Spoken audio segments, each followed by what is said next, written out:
Salah satu hal yang membuat beberapa emiten BUMN ini tertekan ya dalam beberapa minggu terakhir ya. Di mana Anda bisa lihat ya, BNI sudah di bawah EMA 200, Mandiri juga sudah di bawah EMA 200, kemudian BBRI yang paling parah, jadi dia tertekan karena ada sebuah isu besar, ditambah juga loan to deposit rasionya yang paling tinggi. Jadi ibaratnya ruang untuk memberikan kredit lagi, menyalurkan kredit lagi itu semakin terbatas. Ya. Nah, apa isu besar yang membuat, ini menurut saya loh ya, yang membuat para emiten BUMN ini tertekan. Kalau Telkom Anda bisa bilang, Telkom kan terancam Starlink, bla bla bla bla. Oke. Tapi Bank Mandiri yang LK-nya baik, kemudian BBNI juga LK-nya baik, BRI juga LK-nya ya masih tergolong baik, ini tertekan seperti ini, seperti tidak bisa recovery dalam waktu singkat, itu menurut saya karena satu isu besar di mana yang dicanangkan oleh pemimpin kita yaitu bernama Danatara ya. Jadi ini belum diresmikan, yang tadinya rencananya itu bakal diresmikan di tanggal 7 November tapi diundur karena tanggal 7 November itu kalau nggak salah Pak Prabowo ke luar negeri kan, memulai turnya ke luar negeri. Jadi Danatara ini atau BP ya, Badan Pengelolaan Investasi Daya Anagata Nusantara, disingkat Danatara, tujuannya apa? Itu kan.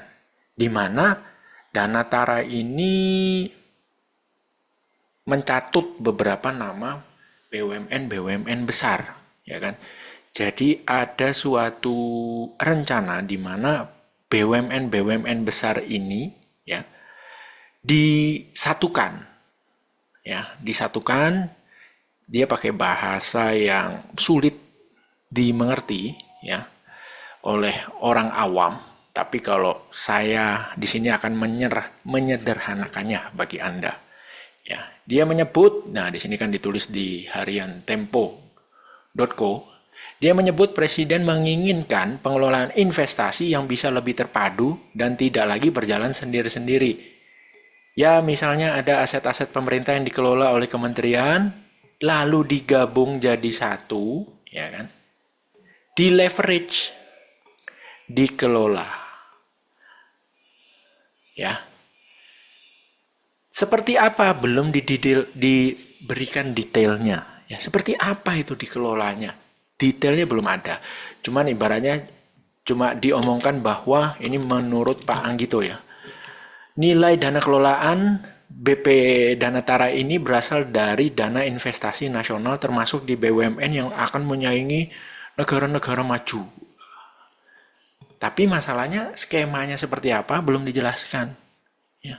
BUMN apa saja yang bakal masuk ke dalam Danatara ini, ya kan? Di website katadata.co.id disebutkan ada 7 BUMN dengan aset jumbo yang bakal masuk ke Danatara, yaitu Bank Mandiri, BRI yang sudah go public ya, PLN belum, Pertamina belum, BNI sudah go public, terus ada Telkom dan Mind ID. Jadi ada Mandiri, BRI, BNI, Telkom yang sudah go public. Nah, ini kalau semua disatukan, maka total asetnya itu mencapai sekitar 9.000 triliun. Oke, seandainya ini investasi, ya seandainya ini adalah investasi, maka kalau logika sederhana kita berpikir, dari semua BUMN ini menghasilkan dividen, dividennya kan kalau sekarang dimasukkan lagi ke dalam kas negara sebagai bentuk penerimaan negara, ya kan, yang dimana itu akan digunakan untuk APBN. Nah sekarang kondisinya adalah pemerintah kita ini sudah kekurangan uang, ya kan, anggarannya itu udah mepet-mepet. Kalau total dividen yang harusnya masuk dalam APBN malah digunakan untuk berinvestasi, artinya kekurangan APBN dong. APBN-nya kurang berarti harus ngutang dong. Itu kan sama aja dana Tara ini berinvestasi dengan utang dong. Lah iya kan? Jadi uang kurang. Bagaimana bisa berinvestasi? Simpelnya seperti manusia lah. Gajinya pas-pasan. Pas-pasan terhadap pengeluaran. Nggak ada sisa lagi untuk ditabung. Ya, nggak ada sisa. Bagaimana mau mikir investasi? Ibaratnya mau beli saham. Pakai pinjol. Ya, goblok itu namanya. Ya kan? Itu goblok namanya. Mau investasi tapi uangnya pakai pinjol. Ya kan ini sama.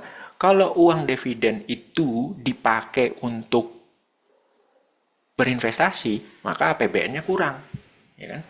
Kalau uang makan orang ini dipakai untuk beli saham, maka dia nggak makan. Gimana caranya dia makan? Dia pinjam ke pinjol. Ya sama aja. Uang untuk investasi saham berasal dari uang pinjol. Kan begitu? Kalau di manusia. Nah ini di negara. Kalau skema itu tidak terjadi, artinya dividennya tidak dipakai untuk berinvestasi, terus ngapain BUMN-BUMN besar ini digabungkan asetnya? Terus yang lucunya lagi adalah, ini Bank Mandiri dihitung per November awal, di mana Bank Mandiri ini punya aset 2.000 triliun. Nah gitu ya. Terus saya cek dong ke laporan keuangan, benerkah si Bank Mandiri punya aset 2.000 triliun. Nah, kalau kita lihat di sini, total equity-nya hanya 311 triliun equity. Kalau aset, betul, 2.000 triliun lebih. Ya kan? Cuma kan ini, kalau namanya bank, aset itu adalah dana pihak ketiga. Nah, hati-hati, uang Anda dan saya di situ dijadiin aset. Nah, sekarang kalau itu adalah aset, 3 bank besar ini, Mandiri, BRI, BNI, yang ibaratnya kalau dimasukkan ke dalam dana Tara, kemudian dihitung asetnya, sedangkan dividennya tidak bisa dipakai untuk berinvestasi si dana Tara, berarti ngapain 7 BUMN ini digabungkan? 7 ya? 7, 8 BUMN digabung. Simpelnya begini, Anda punya usaha, Anda mau pinjam uang di bank untuk beli mesin. Ya kan, Anda nggak punya cash. Apa yang Anda lakukan? BPKB mobil Anda kumpulin. Ya, misalnya Anda punya mobil 2, BPKB-nya dikumpulin. Anda punya sepeda motor 1, BPKB-nya dikumpulin. Gitu. Terus surat rumah dikumpulin. Surat toko dikumpulin. Buat apa? Ngajuin ke bank. Minjem uang supaya bisa beli mesin. Yang saya khawatirkan adalah seperti itu. Di mana untuk bisa meminjam, katakanlah 4.500 triliun nih, kita mau minjem buat berinvestasi. Jaminannya apa? Ini, jaminannya aset-aset dari perusahaan-perusahaan BUMN ini. Berapa nilai asetnya? 9.000 triliun. Saya mau pinjam 4.500 triliun buat berinvestasi. Ini yang asumsi saya yang kedua. Karena kalau yang pertama, rasanya kok nggak make sense ya. Kalau yang kedua, rasanya lebih make sense. Jadi untuk berinvestasi, mau pakai utang, jaminannya apa? Aset-aset dari perusahaan ini. Kita mau berinvestasi besar-besaran, itu sudah agak susah. Kenapa? Karena kalau data ini saya perlihatkan ke Anda, per 29 September nih ya, berita CNBC, utang Republik Indonesia itu sudah mencapai 8.400 triliun. Ya, utang negara Republik Indonesia itu sudah mencapai 8.400 triliun dan ini belum termasuk utang BUMN. Belum, ini baru utang negara Republik Indonesia. 8.400 triliun. Kita ini sudah berhutang sebagai negara dengan cara menerbitkan surat berharga negara. Sun, Sukuk, Ori, ya kan? Jaminannya apa? Negara. Nah, sekarang kalau ini diperbesar terus utangnya, kan disorot nih nanti. Disorot sama netizen dan media. Oh, utang kita bertambah terus, utang kita bertambah terus. Gimana caranya nilai utangnya tidak bertambah supaya rasio terhadap PDB itu tidak membengkak, ya kan? Tidak melewati batasan yang ditetapkan oleh undang-undang. Gampang, kita menerbitkan utang tapi bukan negara sebagai jaminan, melainkan sovereign wealth fund. Di dalam sovereign wealth fund terdapat perusahaan-perusahaan BUMN yang dijadikan sebagai jaminan. Kalau skenario ini yang terjadi, saya kok ngeri-ngeri sedap. Tapi ini masih perkiraan ya. Kita tunggu kepastiannya. Berita peresmian Danatara ini, dan ibaratnya investasinya itu dalam bentuk apa, kemudian modal investasinya dari mana, ya kan? Cara pengelolaannya seperti apa, transparan atau tidak, kemudian apakah Danatara akan berinvestasi dengan menggunakan aset-aset daripada perusahaan ini sebagai jaminan atau tidak. Itu yang perlu kita tunggu sama-sama. Nah, karena market juga menunggu, that's why kalau menurut saya mereka berasumsi skenario kedua yang akan terjadi, di mana perusahaan-perusahaan BUMN tadi akan digunakan asetnya sebagai jaminan. Itu Pak, karena kalau fundamental nggak ada yang salah dengan BRI, nggak ada yang salah dengan Mandiri gitu ya. Nggak ada, BNI, semua labanya itu baik, bertumbuh. Cuma harga saham kenapa?